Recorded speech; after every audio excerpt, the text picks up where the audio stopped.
রাজধানী কামরাঙ্গীর চরে একটি বাসায় ডাকাতির ঘটনায় মূল হোতা গৃহবধূ সহ 4 জনকে গ্রেফতার করেছে পুলিশ। তাদের কাছ থেকে লুণ্ঠিত টাকা ও স্বর্ণালংকারের একটি অংশ উদ্ধার করা হয়েছে। সকালে ডিএমপির মিডিয়া সেন্টারের সংবাদ সম্মেলনে জানানো হয়, গত 18 জুলাই কামরাঙ্গীর চর এলাকায় একটি বাসায় ডাকাতির ঘটনার তদন্তে নেমে প্রথমে সজীব নামের একজনকে গ্রেফতার করা হয়।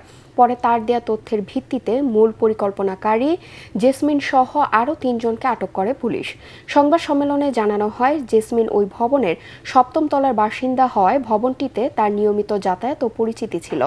সেই সুযোগ কাজে লাগিয়ে তিনি ডাকাতির পরিকল্পনা, ডাকাত দলের সঙ্গে যোগাযোগ এবং তাদের ভবনে প্রবেশ ও বের হতে সহায়তা করে। পুলিশ বলছে, এ ঘটনায় মোট 8 জন জড়িত। অন্যদের গ্রেফতারে অভিযান অব্যাহত রয়েছে। ইয়াসমিন ওই বাসায় বসবাস করত।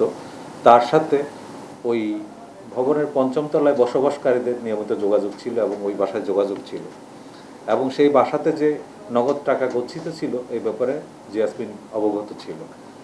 জিয়াসমিন পরিকল্পনা করে কিভাবে এই টাকা লুণ্ঠন করা যায়, সেই পরিকল্পনা অনুযায়ী সে তার পরিচিত কয়েকজনের সাথে যোগাযোগ করে এবং তাদের এই ঘটনায় উদ্বুদ্ধ করে এবং সেই প্রেক্ষিতে তারা জড়ো হয় এবং যেদিন ডাকাতির ঘটনা সংঘটিত হবে, জিয়াসমিন নিজেই উক্ত ভবনের নিচতলায় এসে তাদেরকে রিসিভ করে এবং ওই বাসাটা দেখিয়ে দেয়।